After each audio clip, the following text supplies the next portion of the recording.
Hello, everyone.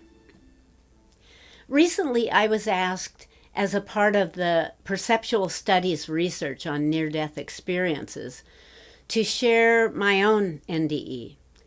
And I realized that I would need to get it down into some kind of decent digital form. I've only officially shared this experience 2 other times. After I came back from my NDE, I wrote it all down, and I shared that article with a few close friends. Then I made a very poor digital recording of the event. But I didn't have a good camera at that time, and I was really nervous, and I think it came off as rather robotic and drawn out. So here we are again, and I will try to lay it all out as best I can and make it available to you or anyone else who might care to listen. One of the reasons I have held on to this experience for so long is I haven't ever heard another one quite like it, and I felt maybe it was too personal to talk about. Maybe it was just for me. Plus, it is all so bizarre, and I didn't want to be considered weird, or maybe even crazy, or to have someone thinking that I was just making it up. Actually, I didn't really think anyone would believe me anyway. And something I find interesting is that although this happened many years ago, it's as if it happened only yesterday. Everything is still as clear as it was then. And it's funny, almost every NDE experience I've listened to, they all say the same thing, that this experience is more real than this life. You never forget the emotions. Every time I go back into that event in my mind, I'm flooded with all the same feelings that I had back then. That's why it's so hard to explain in words, because so much of it is feelings and sensations. It's like trying to explain the warmth or tenderness of the love that I felt. How is it even possible? Oh, and I should say, the problem with trying to explain all this in a linear sequence is because at the time, it almost seems like it all happened simultaneously. And it's sort of hard to explain what happened when. But I'll do my best to make sure it's all included somehow. Well, okay. As I said, it was many years ago, at a time when my life was kind of a mess. Well, more than kind of. I had no idea who I was, and I felt really alone. Even though I had a very supportive family, especially my sister. I had gone to a doctor hoping for help, and all he did was to diagnose depression and send me home with a bottle of sleeping pills. I didn't know where to turn. One afternoon, I was driving home to my empty apartment, and a feeling of total exhaustion came over me. And all I could think of was to be able to fall asleep and never have to wake up again. I felt like a lost soul on an alien planet, and all I wanted was to go home. Well, obviously I am not proud of this, but when I got to my apartment, without thinking about it, without thinking at all, I grabbed my bottle of sleeping pills and poured them all into one hand and choked them all down with my orange juice. The next thing I did was to yank out the phone cord from the wall. This was back when everyone had landline phones. I threw the comforter off the bed and pulled on my blue bunny pajamas, closed the drapes, plopped down on the bed, and closed my eyes. The next thing I was aware of was of a soft voice whispering my name. This voice was instantly familiar to me, and yet I couldn't quite place who it was. I was suddenly very comfortable, immobilized, almost as if I were drifting upward, and this feeling stayed with me for a while. Soon, it was like I could open my eyes and could see my surroundings, and I was floating high above a room. And as I looked downward, I could see a figure of a woman lying on a bed. She was wearing blue footed pajamas and had a kind of a sad-looking red bow hanging down on her forehead. It only took me a second to realize that this person I was looking at was me, my own body. The weird thing was, I remember as I looked down at her, I didn't feel any real connection or closeness to this person. Instead, what I did feel was how foolish people can be. The next thing I remember, well, I say the next thing, but like I said, it's hard to know when it all came about, but it seemed like it was one of the first things that I noticed.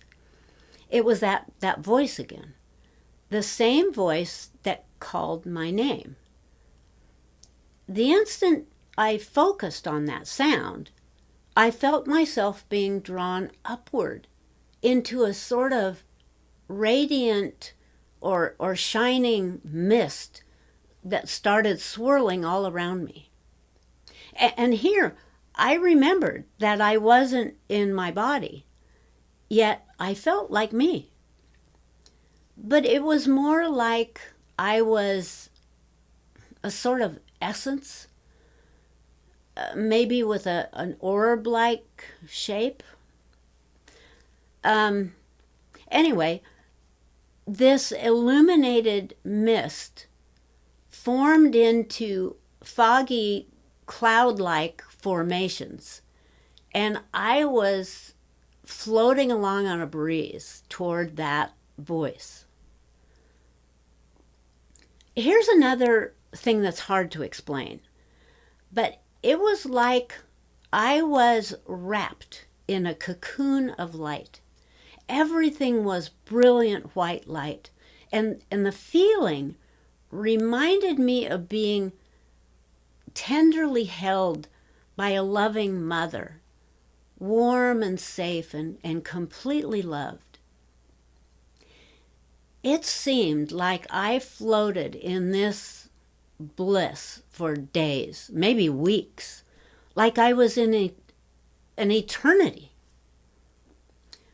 But I do finally recall being pulled from that sensation into a place that felt more, not material, more tangible, more perceptible. And the voice continued pulling me forward.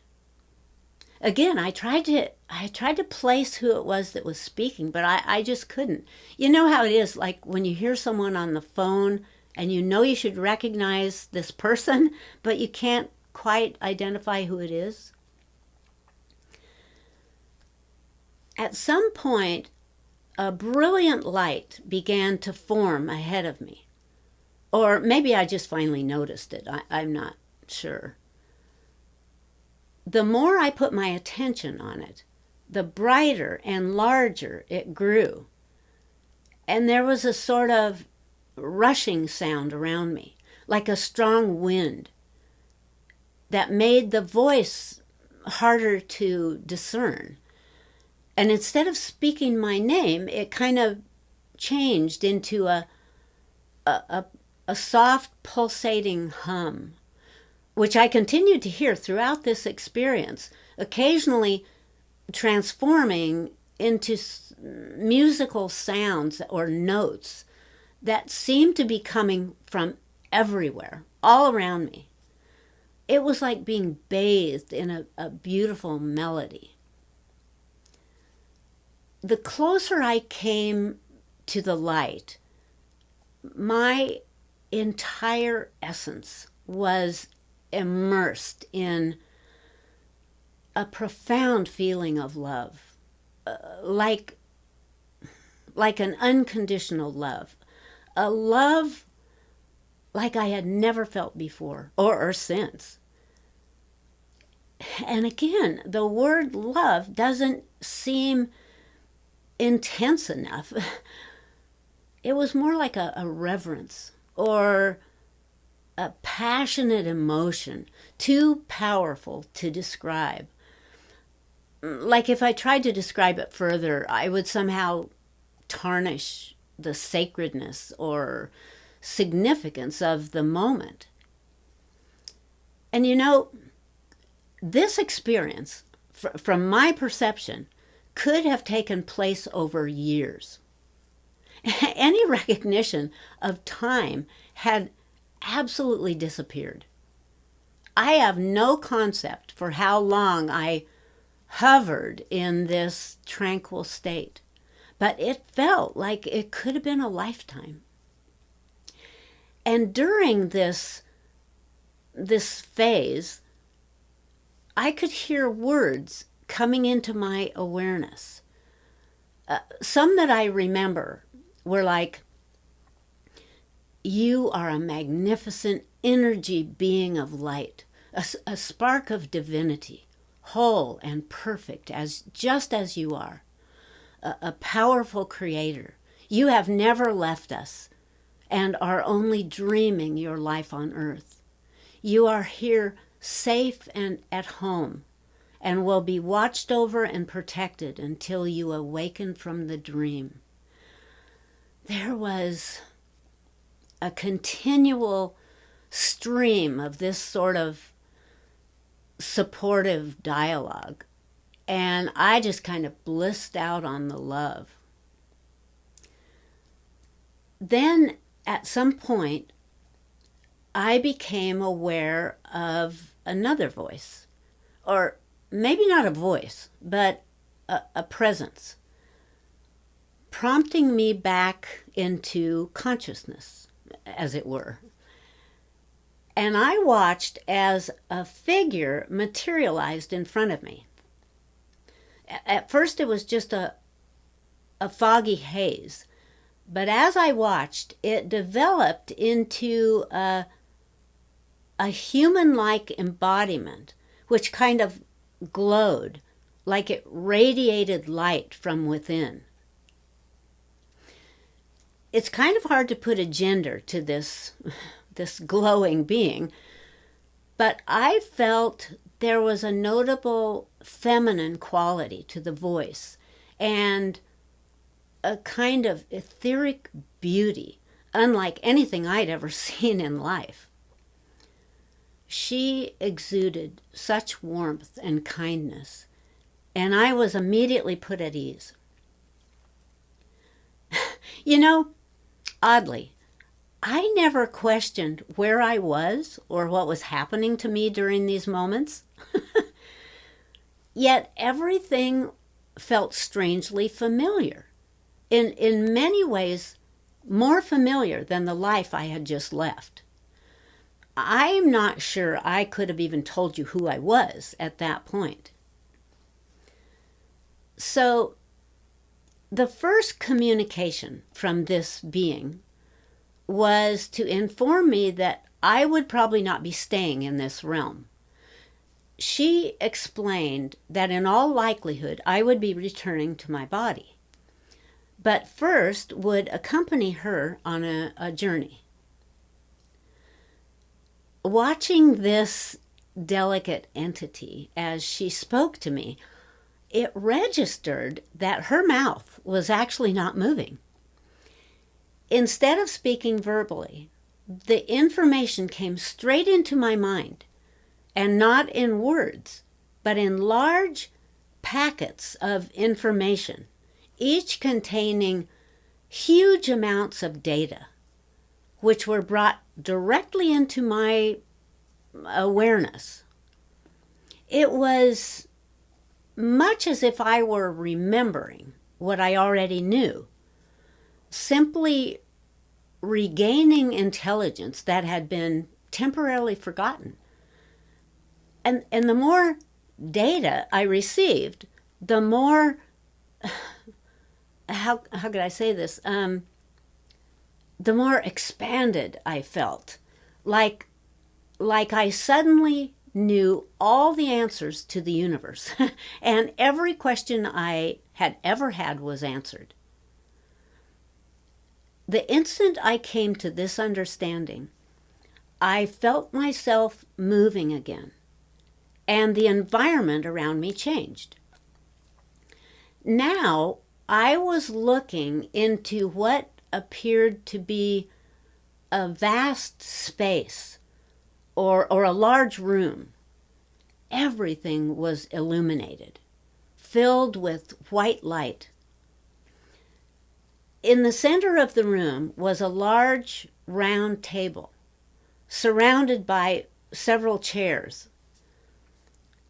Seated at these chairs were approximately a dozen humanoid entities, all dressed in white robes. Some of them had white or gray hair.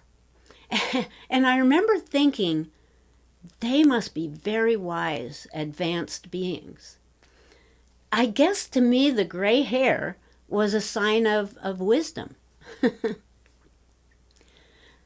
The amazing thing was that instantly I recognized this space, and I knew that at some point in my existence, I had been here in this room.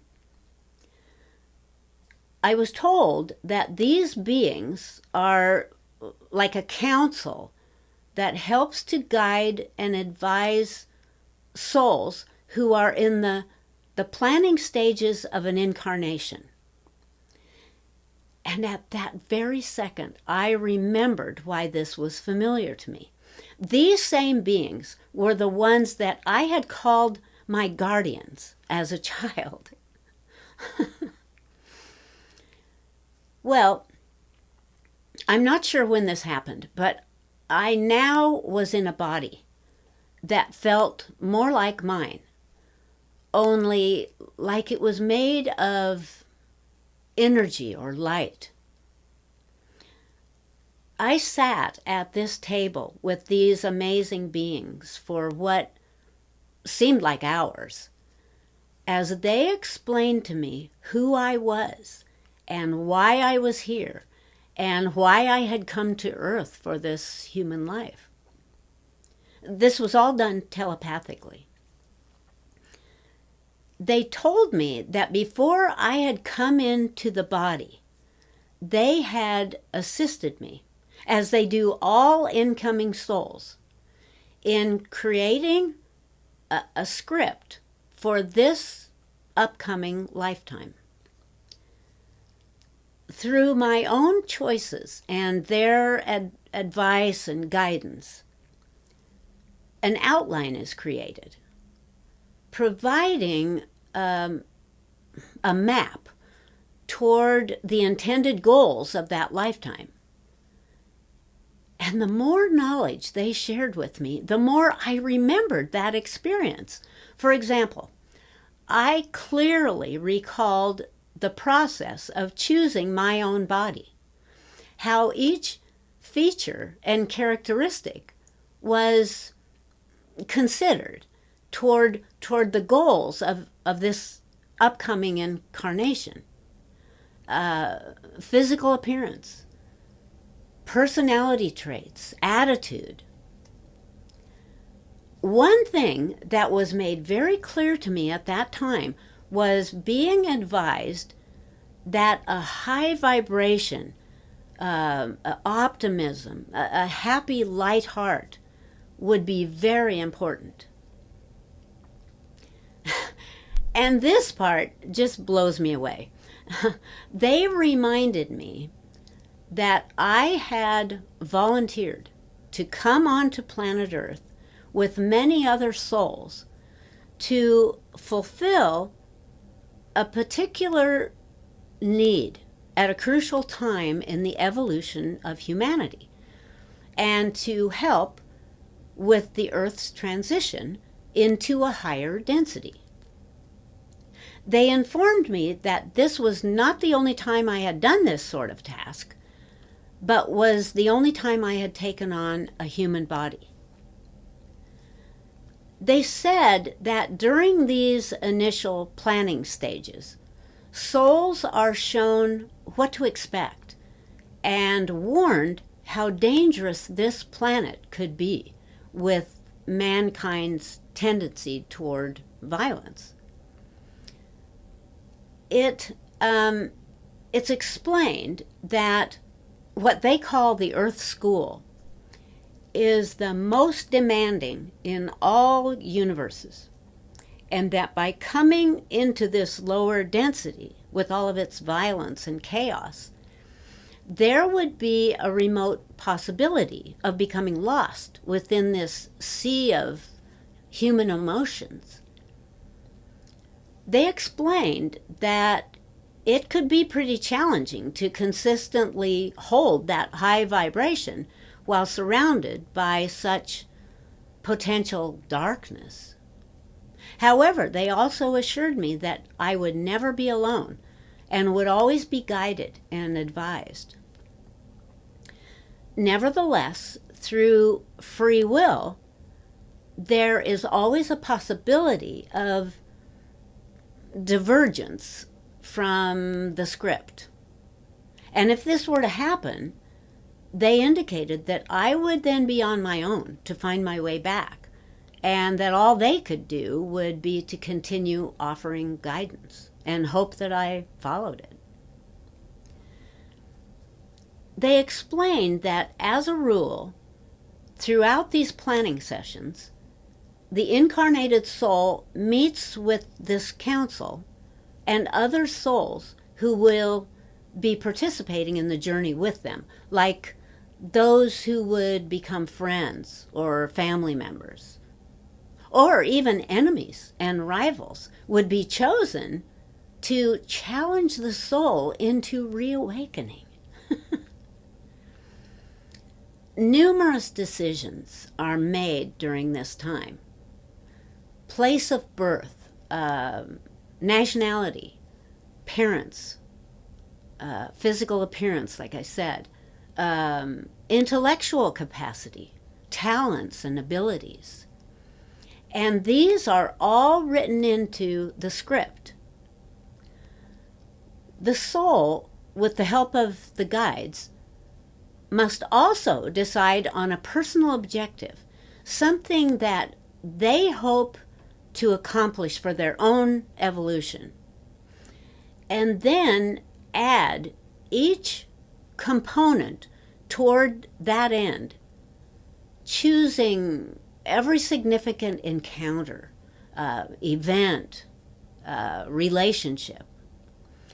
And from all of this, a template is then designed, incorporating all of these facts and details.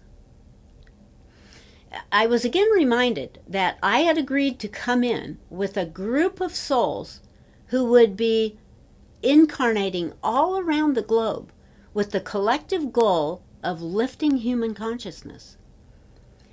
These extraterrestrial beings from many different worlds and dimensions would come to Earth in a massive wave, the first of several groups to follow. They went on to describe how, with the misuse of the atomic bomb, the Galactic Federation which oversees the Earth, had been forced to decide at that time what action should be taken, whether to intervene in some way, or to simply allow mankind the destructive path they were on, undoubtedly ending in total annihilation of the species and the planet. A vote was taken, and it was decided to put out a call to the universe for volunteers to come and help Earth through these transitional years. These volunteers would provide the influence needed to raise the planet's density and provide a more positive outcome, allowing humanity another chance to evolve as it was meant to. And I know how crazy this all sounds, like Star Trek or something. That's why I held off talking about this for so long. It sounds so bizarre. Well, anyway, the first wave of these star children, or starseeds, as they're called, would arrive just as World War II was coming to an end. Their sole purpose to raise the frequency of the planet. They would be scattered all around the world, spreading their light at a time when humanity was on the edge of destroying itself.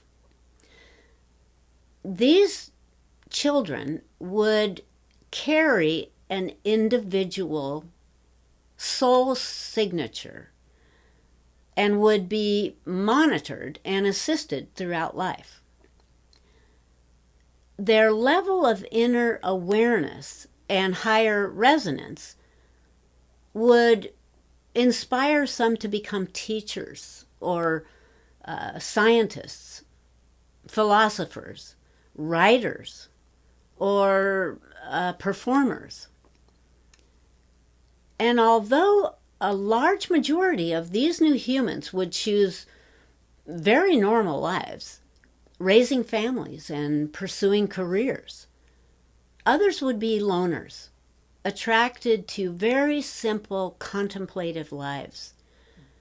Yet, nearly all would at some point find themselves pulled toward spiritual pursuits, such as metaphysics and the transcendental.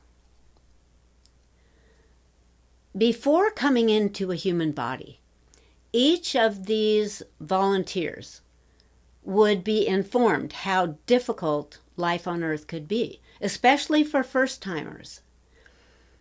Consequently, some of these volunteers might, at some point in their lives, be compelled toward thoughts of suicide as a strategy for escape from the confusion and chaos of an earthly life. Therefore, written into each agreement would be a number of potential exit points, windows of opportunity for departure or withdrawal from Earth, where the body would die, but the soul would go home. These exit points would be assigned to each individual, each of these souls, at various points within the life of that person, that soul. And they would be set at specific junctures when both the planet and the soul would be vibrationally compatible, so as to cause the least amount of trauma to everyone involved. I was told that I was currently in one of these potential exit windows, and this was the purpose for this meeting. Wow. It was explained that I would have the choice to stay or to return to the body. They assured me there would be no judgments or repercussions with whichever choice I made. However, they did advise that this starseed presence was imperative to the future of mankind. They also assured me that if I willingly returned, I would be permitted to keep these memories of this encounter, which would no doubt be helpful in keeping my spirits up during difficult times. They added that their constant love and support and guidance would only be a thought away. Until this point, the council had remained seated. But now one of the females rose from her chair and stepped closer to me and extended her hand out toward me. I took her hand and we began slowly moving, more like floating, away from the table. Nearly instantly, we were in a new setting. Like I said, it's really hard to tell which happened when. But we were now standing in an amazingly beautiful park-like meadow with green grass and brightly colored flowers and magnificent tall trees. And just as an aside, I have returned to this same visual several times over my life. Like something would cause me to change my focus and I would pop into this place again. Anyway, I was stunned by the beauty and the vivid colors. The grass was greener than I had ever seen on earth. And the flowers looked as if they'd been dipped in paint, as if the colors, they had a richness and a depth to them, like the color was layered. And the sky, a deeper blue than I had ever remembered seeing. And that music continued. My guide dropped my hand and made a small waving gesture. And near where we were standing, suspended in the air, was a large holographic screen, more like a window, but with more depth and dimension. With another wave of her hand, a scene appeared in front of us. And I was shocked to realize that what we were looking at was a visual of my own bedroom, with the body still lying on the bed. She then turned toward me and told me that we would be viewing several pivotal events from my life, which she felt would be important to review. It was so fascinating. And I was actually kind of excited about looking back over my life. And we spent the next, whatever, skimming through past events. Some I remembered, others long forgotten. The amazing thing was that I discovered I was not only observing these scenes, I was immersed within the event, as if I were reliving each second with all the emotions and sensations of the original episode. And at the conclusion of each, my guide would ask for my viewpoint of what I had just seen, how I now felt about it, and what my original intent had been. I could tell this was not meant as a judgment, but was more for my own assessment. In the midst of some of these scenes, I would find myself as the other person, reliving the event from their perspective, seeing and feeling all the emotions and reactions that they had felt as a result of what I had said or done. Needless to say, some of these moments were very uncomfortable, and I would find myself in deep remorse, wishing I could change it all. Fortunately, there were also several of these past events that I felt quite good about. They were those times when I was able to provide comfort, often without realizing the effect at the time, or to make someone smile and feel better about themselves. I loved these moments and wanted more of those. After a time, she switched the review from past circumstances into future events, showing me people I would meet and things I would do if I chose to return to the body. She would then show me these same events in the same exact timeline, but without me, without my presence. This was amazing and meant to show how different these circumstances would be without me. She explained that each one of us is a crucial part of the whole.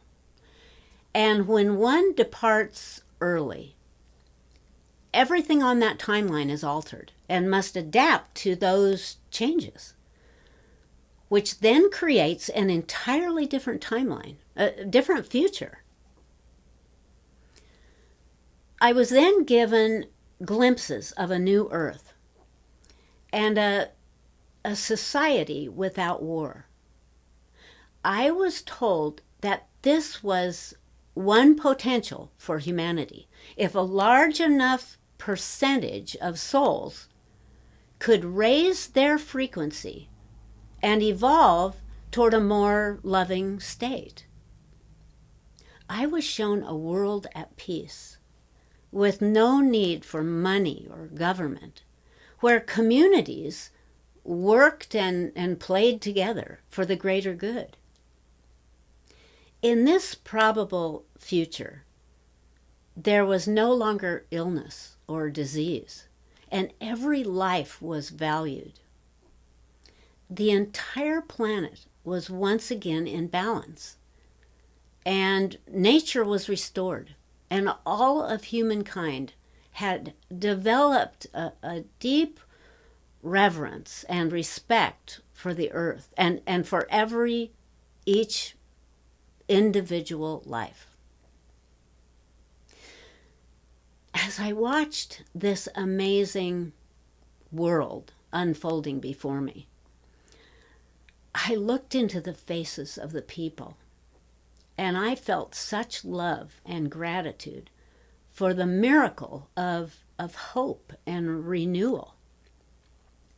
All I wanted at that moment was to become a part of making this happen. The moment I came to that realization, I felt myself withdrawing from the scene, almost as if I were falling forward. In an instant, I was back in my body, choking and gasping for breath. I could hear an intense pounding, and it took me a while to realize it was someone beating on my front door. It was my sister, who had been trying to call me and knew something must be wrong. The first words I tried to say to her, I just burst out laughing. I couldn't believe where I was. I was in this same life that a short time ago had seemed so dark and hopeless. And now here I was, and everything was different. My sister poured coffee down my throat until she could tell I was going to be okay. And all I could think about was how I would never be able to tell her about where I'd been. Those first few hours after returning to my body, I was in a state of delirium. My senses were still reeling with the experience and the information that I had received. I felt so grateful. All I wanted to do was to find a way to share that love and knowledge that I had received on the other side. And I was absolutely determined to live the very best life possible. That dream of the new earth is still so alive within me. And that deep sense of purpose that I felt during and after that magical NDE has never left me. Thanks, guys. Thanks so much. Bye.